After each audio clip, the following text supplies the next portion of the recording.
Hello, Colorado brokers. It's time for your contracts update class. Try to keep it at 2 minutes, never really succeeds.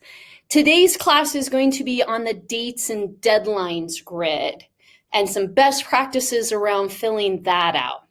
The first thing I want to point out is section 3.2 in the residential contract to buy and sell.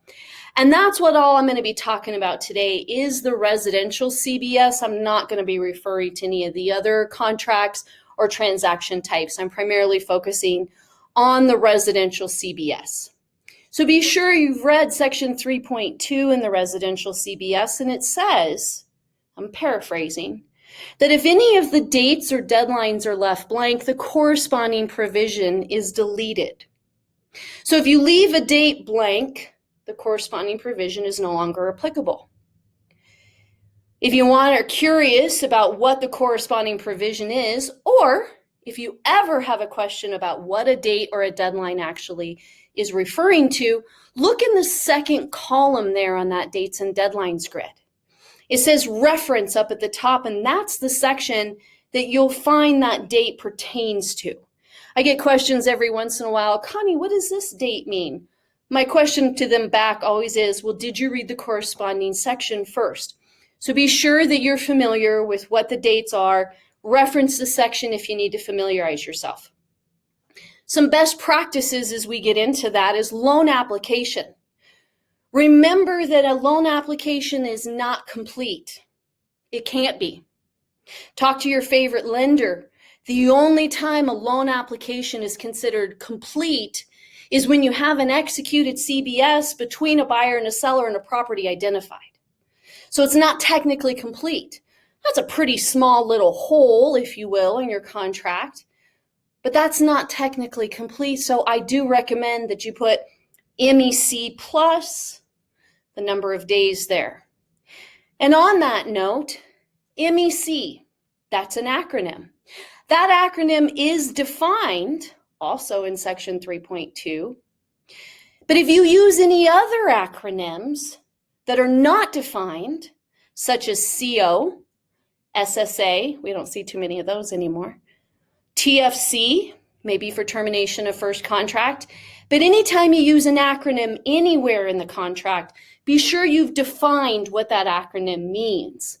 Because what you think it might mean might not be what the other side of that transaction thinks it means, and now you're off on the wrong foot to begin with, and that's kind of problematic.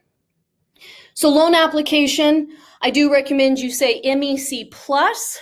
I personally am a big fan of specifying business days. So MEC plus 2 business days. Obviously, further down in the contract, the dates and the deadlines are defined for calculation of days. I think it's just easier to keep everybody on the same clear page. The next date for a best practice is the seller's property disclosure. And if you read that corresponding section, it says that the seller's property disclosure will be filled out as of the date of this contract. So if the seller is going to provide an SPD, a seller's property disclosure, don't have that filled out at the time of listing. It needs to be filled out at the time of contract, as of the date of that contract.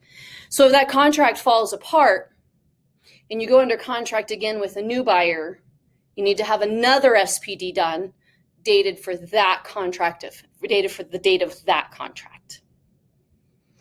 Dates 14 through 19, those don't apply if it's a cash transaction or they're getting a loan from a typical lender.